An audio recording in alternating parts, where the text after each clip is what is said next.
అంటే యాక్చువల్గా 1 year completion అయ్యి గవర్నమెంట్ ఎన్డీఏ గవర్నమెంట్ వచ్చి ఇచ్చిన మాట ప్రకారం నిలబెట్టుకునే దానికి ఎన్ని ఆర్థికపరమైన ఇబ్బందులు ఉన్నప్పటికీ కూడా ఈరోజు అన్ని వ్యవహారాల్లోని కూడా సూపర్ సిక్స్ అవనియండి, ఒక పక్క నుంచి అవి సూపర్ సిక్స్లో కానివి అవనియండి, అవన్నీ కూడా ఈరోజు సుమారుగా చూడాలంటే 140 పథకాలకి పైగా ఈ 1 ఇయర్ కాలంలోని కూడా ఇంప్లిమెంట్ చేసిన ఘనత ఎన్డీఏ గవర్నమెంట్కి ఉంది. ఒక పక్క నుంచి మహిళల్ని గౌరవించటం, అదేవిధంగా విద్యార్థులకి ఉజ్వలమైన భవిష్యత్తుని ఇవ్వాలని ఒకే ఒక కారణంతో ఎన్ని ఆర్థిక ఇబ్బందులున్నా ఇచ్చిన మాట ప్రకారం తల్లికి వందనం కింద ఎంతమంది పిల్లలకు ఉంటే అంతమంది పిల్లలకి కూడా తల్లికి వందనం జమ చేయాలి అని ఒకే ఒక మనకి కారణంతో విద్యార్థుల భవిష్యత్తును దృష్టిలో పెట్టుకొని స్కూల్స్ ఓపెన్ చేసే నాటికి ఆ టైంకి ఎట్టి పరిస్థితుల్లోని వాళ్ళకి అకౌంట్లో డబ్బులు ఉండాలి అని ఒక మంచి ఉద్దేశంతో గౌరవ మానవ వనరుల శాఖ మంత్రి నారా లోకేష్ గారు ప్రత్యేకంగా దీని మీద దృష్టి పెట్టి ఎన్నో సమీక్షలు చేసి దగ్గర 67 లక్షల మందికి ఖాతాల్లోకి డబ్బులు వేసిన పరిస్థితి ఈరోజు మనం అందరం కూడా చూస్తూ ఉంటే దాన్ని కూడా జీర్ణించుకోలేక ఈరోజు ప్రతిపక్ష హోదా లేని ఒక ప్రతిపక్ష పార్టీ ఈరోజు నోటికి వచ్చినట్టు అరవడం చూస్తూ ఉంటే వాళ్ళ కడుపు మంట మనకి కనిపిస్తూ ఉంది. ఈరోజు చూస్తే తల్లికి వందనం కింద జమ అయిన ప్రతి తల్లి కూడా విద్యార్థులతో సైతం బయటకు వచ్చి నారా లోకేష్ గారికి, చంద్రబాబు నాయుడు గారికి, పవన్ కళ్యాణ్ గారికి, ఆ నియోజకవర్గ ఎమ్మెల్యేకి, ఆ నియోజకవర్గంలో మంత్రి ఉంటే మంత్రికి కూడా కృతజ్ఞతలు మనస్ఫూర్తిగా చెప్పడమే కాకుండా వాళ్ళని ఆశీర్వదించే పరిస్థితి కనిపిస్తూ ఉంది. 5 పిల్లలను నా నియోజకవర్గంలో, పాయకరావుపేట నియోజకవర్గంలో పెద్దిపాలెం ఒక విలేజ్లో 5 పిల్లల తల్లికి కూడా ఈరోజు అమ్మకు తల్లికి వందనం కింద డబ్బులు పడ్డాయని సాక్షాత్తు మాకే కాల్ చేసి చాలా హ్యాపీగా ఉన్న సందర్భం కూడా గుర్తు చేయాలి. ఇవే కాకుండా ఈరోజు ఈ సంవత్సర కాలంలో కూడా లా అండ్ ఆర్డర్ విషయంలోని కూడా మహిళల భద్రతే ధ్యేయంగా పెట్టుకొని ఈరోజు ప్రత్యేకంగా వాళ్ళకి ఒక శక్తి యాప్ అని ఒక యాప్ని క్రియేట్ చేసి ఒక శక్తి యాప్ ద్వారా ఒక వాట్సాప్ కాల్కి కూడా ఒక నెంబర్ కూడా వాట్సాప్ ద్వారా కూడా వాళ్ళ కష్టాలు తెలియజేసుకోవచ్చని మహిళలకి ప్రత్యేకంగా విభాగాన్ని ఏర్పాటు చేసి మహిళల రక్షణ విషయంలోని కూడా పెద్దపీట వేసే విధంగా ఎన్డీఏ కూటమి ఈరోజు పనిచేస్తూ ఉంటే ఈరోజు దాని కడుపు ఏదో రగిలిపోయి మంచి పేరు వస్తుందని ఒకే ఒక కారణంతో మహిళల మీద కూడా ఇష్టానుసారంగా మాట్లాడే పరిస్థితి ఈరోజు తప్పించుకున్నారంటే ఒకసారి జగన్మోహన్ రెడ్డి ఆత్మవిమర్శ చేసుకోవాలి. జగన్మోహన్ రెడ్డి కన్నా ముందు ఆత్మవిమర్శ చేసుకోవాల్సిన వాళ్ళు ఎవరంటే ఈరోజు నేను ఏదో పేపర్లో చూశాను, వైఎస్ఆర్సీపీ మహిళా నాయకులందరూ కలిసి కూర్చొని ఏదో మీటింగ్ ఏర్పాటు చేసుకొని మా మీద ఏదో విమర్శిస్తున్నారంట. అంటే ఇక్కడ వాళ్ళు చేసిన విమర్శలకు మేము సమాధానం చెప్పాలి అన్నది కాకుండా వాళ్ళు ఆత్మవిమర్శ చేసుకోవాల్సిన కొన్ని సందర్భాలని గుర్తు చేయాలనే ఉద్దేశంతో కొన్ని విషయాలు వాళ్ళని అడగాలని నేను అనుకుంటున్నాను. నిన్నగాక మొన్న ఒక ఎందుకు పనికిరాని విధవ, సారీ టు సే, నేను కొన్ని సందర్భాల్లో నా పదవికి గౌరవం ఇచ్చుకొని కొన్ని పదాలు మేము బయటకు రాలేకపోతున్నాయి, కానీ అతను మాట్లాడిన మాటలు బట్టి మేము ఈ పదం కూడా ఉపయోగించాల్సి వస్తుంది. అమరావతి గురించి అంటే దేవతల రాజధాని అయినా ప్రజా రాజధాని అయినా అమరావతి గురించి, అమరావతి రాజధాని గురించి ఒక వేశ్యల రాజధాని అని మాట్లాడిన సందర్భం మీరు ఒక్కసారి ఆత్మవిమర్శ చేసుకొని ఇది కరెక్టేనా అంటే ఒక మహిళా నాయకురాలు, ఒక మాజీ మంత్రి చేసిన బయటకు వచ్చిన వ్యక్తి కొమ్మినేని శ్రీనివాస్ గురించి చేతులెత్తి నమస్కరించాలని మాట్లాడుతూ ఉంటే అసలు మీరు రాజకీయాలు చేయడానికి ఉన్నారా, లేకపోతే ఒక మహిళగా గౌరవింపబడాలని ఉద్దేశంతో ఉన్నారో నాకైతే అర్థం కావట్లేదు. ఎందుకంటే అదే కొమ్మినేని శ్రీనివాస్ అనే వ్యక్తి, ఆ కృష్ణమరాజు అన్న వ్యక్తి కూర్చొని మాట్లాడుతూ ఉంటే దాన్ని ఖండించడం పక్కన పట్టి మీరు అలా మాట్లాడితే మళ్ళీ మీ మీద ఎవరైనా కేసులు పెడతారేమోనండి అని వ్యంగ్యంగా మాట్లాడిన తీరు కదా. వాళ్ళ పిల్లలు అందులో ఉండట్లేదా? నేను పేర్లు చెప్తున్నాను కదా, ఆఖరికి మేము కూడా ఈరోజు ఉంటున్నాం కదా. అంటే వీళ్ళకి ఒక నైజం అన్నమాట. ఏదైనా ఒక మంచి పని జరుగుతోంది అంటే దాన్ని చెడగొట్టడానికి ఆడవాళ్ళు ముందు తీసుకొచ్చి రాజకీయం చేస్తాను. సిగ్గు అనిపించట్లేదా?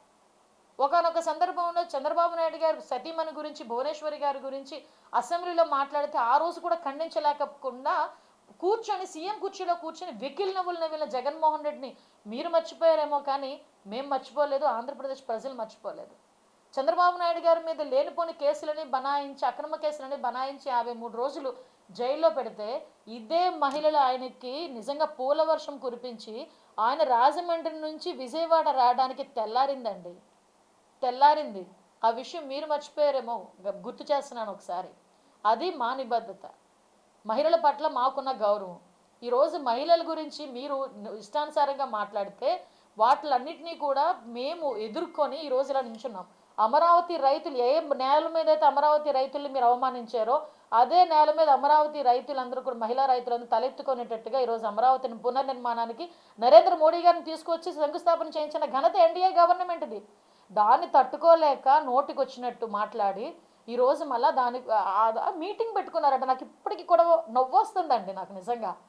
అరే మీరు అసలు ఆడవాళ్ళేనా, మహిళలేనా, మహిళా నాయకురాళ్ళేనా, మంత్రి పదవులు చేశారే, ఒక 2-3 సార్లు ఎమ్మెల్యేలు అయ్యారే, మీరు ఈరోజు క్వశ్చన్ చేయాల్సింది మమ్మల్ని కాదు, జగన్మోహన్ రెడ్డిని. ఆ సంగతి మీరు మర్చిపోకండి. ఈరోజు రబ్బర్ స్టాంపుల్లాగా ఎవరైతే అప్పుడు పనిచేశారో వాళ్ళు ఈరోజు బయటకు వచ్చి మాట్లాడుతుంటే మాకు నవ్వొస్తుంది నిజంగా. నేను ఎక్కడికి వెళ్ళినా నేనైతే చాలా ధైర్యంగా చెప్పగలను, యాజ్ ఏ హోమ్ మినిస్టర్గా మీరందరూ బకాయిలు పెట్టేసి వెళ్ళిపోయినా ఆ బకాయిలన్నింటినీ మేము తీర్చుకున్నాం. సీసీటీవీ కెమెరాస్కి కూడా కనీసం మెయింటెనెన్స్కి 12 కోట్ల రూపాయలు 5 సంవత్సరాల్లో ఇవ్వలేని దౌర్భాగ్యమైన పరిస్థితుల్లో ఆ రోజు హోమ్ డిపార్ట్మెంట్ నుంచితే ఈరోజు అదే హోమ్ డిపార్ట్మెంట్లో పోలీసుల వెల్ఫేర్ గురించి కూడా డబ్బులు ఇచ్చే పరిస్థితి మేము తెచ్చుకున్నాం. ఈరోజు ఒక పక్క 1,00,000 సీసీటీవీ కెమెరాస్ పెట్టడంతో పాటు ఒక్కొక్క పోలీస్ స్టేషన్కి ఒక్కొక్క డ్రోన్ ఏర్పాటు చేస్తున్నాం. సైబర్ క్రైమ్ పోలీస్ స్టేషన్ జిల్లాలో ఏర్పాటు చేయడానికి ఈరోజు సన్నద్ధం. ఒక్కొక్క జిల్లాలో ఒక్కొక్క సైబర్ క్రైమ్ పోలీస్ స్టేషన్ ఏర్పాటు చేయడానికి సిద్ధపడ్డాం. ఎక్కడైనా గాంజా విషయంలో ఈరోజు నేను ధైర్యంగా చెప్పగలను, 11,000 ఎకరాల్లో గాంజా ఈరోజు కల్టివేషన్ చేసి ఉండి ఇంతకుముందు చేసి ఉంటే ఈరోజు 10,000 ఎకరాల్లో ఆల్టర్నేటివ్ క్రాప్స్ ఇచ్చి కేవలం ఈరోజు అక్కడ ఇక్కడ చూసుకుంటూ 100 ఎకరాల లోపే ఈరోజు కల్టివేషన్, దాన్ని కూడా మేము నిర్మూలించాం. మీకు చెప్పను, 32 లక్షల పైగా మొక్కల్ని డిస్ట్రాయ్ చేసిన ఘనత ఈ ఎన్డీఏ గవర్నమెంట్లో ఈగలు స్థాపించిన తర్వాత. ఈగలు వచ్చిన తర్వాత మేము ఆర్థిక మూలాల మీద దెబ్బ కొట్టాలని కింగ్ పిన్స్ని పట్టుకొని వాళ్ళ తాలూకా ఎసెట్స్ని కూడా ఈరోజు మేము జప్తు చేసే పరిస్థితి ఈరోజు కనిపిస్తూ ఉంది. మీరు మాట్లాడుతున్నారు గాంజా బ్యాచ్లు పెంచి పోషించి ఆ గాంజా మత్తులో చేసిన నేరస్తుల్ని పరామర్శించడానికి వెళ్ళిన వ్యక్తి జగన్మోహన్ రెడ్డి అయితే ఆ గాంజాను నిర్మూలించడానికి గాంజాను ఎవరైనా తీసుకున్న, ట్రాన్స్పోర్ట్ చేసినా, పెంచినా, ఏం చేసినా కూడా వాళ్ళ మీద కేసులు పెట్టి సుమారుగా 7,000 మందికి పైగా ఈరోజు షీట్స్ ఓపెన్ చేశాం గాంజా విషయంలో. అది మేము చేస్తున్నది. ఈరోజు గాంజాని మీకు అబ్జర్వ్ చేస్తే ఒకసారి నేను ఇంకా క్లియర్గా చెప్తా. మనకి శీలావతి అని అక్కడ మనకి ఏజెన్సీ ఏరియాలో పెరిగే గాంజా పేరు శీలావతి. అది ఈరోజు ఎక్కడ కూడా కనిపించట్లే. నేను నిజంగా చెప్తున్నా, మీకు ఎక్కడ ట్రాన్స్పోర్టేషన్లో ఈ రోజుకి మేము 7 లక్షల కేజీలకి పైగా ఈ 1 సంవత్సర కాలంలో గాంజాను మేమందరం కూడా పట్టుకున్న పరిస్థితి. ఇంతకు ముందు మీరు చూస్తే సంవత్సరంలో 1,00,000 కేజీలు పట్టుకోవడమే గగనం. మేము ఈ సంవత్సరం మీరు అనొచ్చు అంటే మీరు ఎంత పట్టుకుంటున్నారంటే అంత పెంచుతున్నారమ్మ. కాదు, ఇది మ్యాక్సిమం పక్క రాష్ట్రాల నుంచి వస్తున్న ఈ ట్రాన్స్పోర్టేషన్ ఏదైతే జరుగుతుందో దాన్ని మేము కనీసం విజయవాడ కూడా దాటే పట్ల అన్నవరం దగ్గర, పాయకరావుపేట దగ్గర, నక్కపల్లి దగ్గర, వీలైతే అటు ఏజెన్సీ ఏరియాస్ నుంచి వస్తున్న కొత్త వలస దగ్గర, కొత్త కోట దగ్గర, అక్కడే ఏజెన్సీ ఏరియాలో మేము పట్టుకొని చెక్ పోస్టులు పెట్టుకొని మేము పట్టుకొని జప్తు చేసి మేము అదంతా కూడా డిస్ట్రాయ్ చేస్తూ ఉంటే కళ్ళు కనిపించట్లేదా? తిరిగి మా మీద బురద జల్లుతారు. లా అండ్ ఆర్డర్ విషయంలోనే కానీ, మహిళా భద్రత విషయంలోనే కానీ, ఆఖరికి మహిళల్ని గౌరవించే విషయంలోని కూడా గౌరవ ముఖ్యమంత్రి గారు కానీ, గౌరవ ఉప ముఖ్యమంత్రి గారు కానీ, మా నారా లోకేష్ బాబు గారు కానీ ప్రతి ఒక్కరం కూడా మేము చిత్తశుద్ధితో పనిచేస్తున్నాం. ఎవరైనా దీన్ని డిస్ట్రాయ్ చేయడానికి ప్రయత్నం చేసినా, మా మీద బురద జల్లడానికి ప్రయత్నం చేసినా, ఆడవాళ్ళని అగౌరవపరిచేటట్టు మాట్లాడినా కంపల్సరీగా చట్టపరమైన చర్యలు మేము తీసుకుంటాం. అందులో మీరు ఎన్ని గగ్గోలు పెట్టినా కూడా మా పని మేము చేసుకుని వెళ్తాం.